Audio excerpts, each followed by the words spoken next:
Donald Trump has been elected president. No doubt we're going to see change in the direction of our country, and that's a good thing. But let's get real. Do you actually believe one man's going to right the wrongs of Washington, D.C.? It's Trump against the entrenched establishment with all its power, both seen and unseen. Folks, he's outnumbered. Career politicians, both Democrats and Republicans, have ignored the best interest of this country, allowed the debt to spiral out of control, stripped away states of their rightful power, and continued daily to rob you of your personal liberty. This isn't new. It's been happening for decades, and not even a president can stop it. The simple fact is, Washington will never limit its own power. They'll never pass an amendment to balance the budget, or put term limits on themselves, or allow states their rightful constitutional authority. The federal system of governance has been distorted. America's in peril. Something must be done, and it must be done now. Mr. Trump needs help from you, from me, and millions of other Americans. We, the people, have the ability to reassert control over our bloated federal government. It was a gift from our founding fathers, who inserted a mechanism in the Constitution that gives us a tool to stop a runaway government.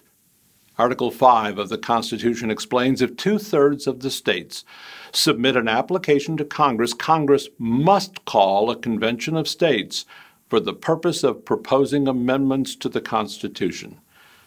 A convention of states operates just like it sounds. Each state sends a delegation to that convention where the states discuss and vote upon amended proposals. It's important to understand a convention of states can only propose amendments. By itself, it can't change one word of the Constitution.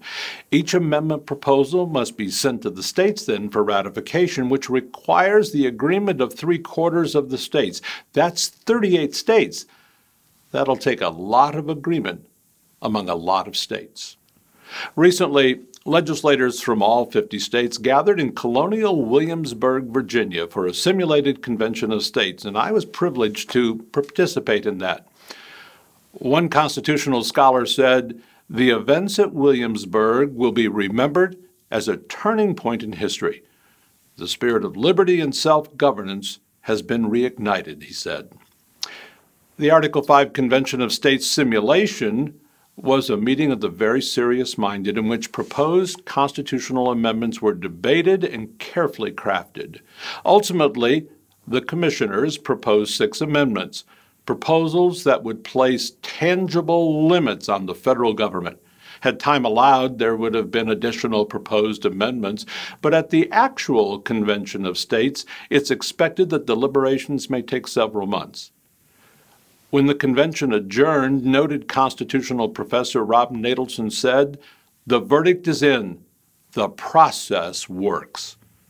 The Convention of States initiative is making real progress around the country. In 2016 alone, Indiana, Oklahoma, Tennessee, Louisiana joined Georgia, Florida, Alaska, and Alabama in passing the Convention of States resolution to limit the power and jurisdiction of the federal government.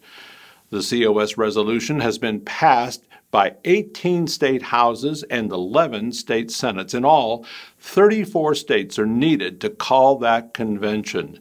The time is now. Bold action is needed. America's slipping away. What can you do? Well, join the fight.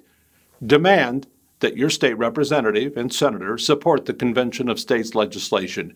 Get it passed in 26 more states.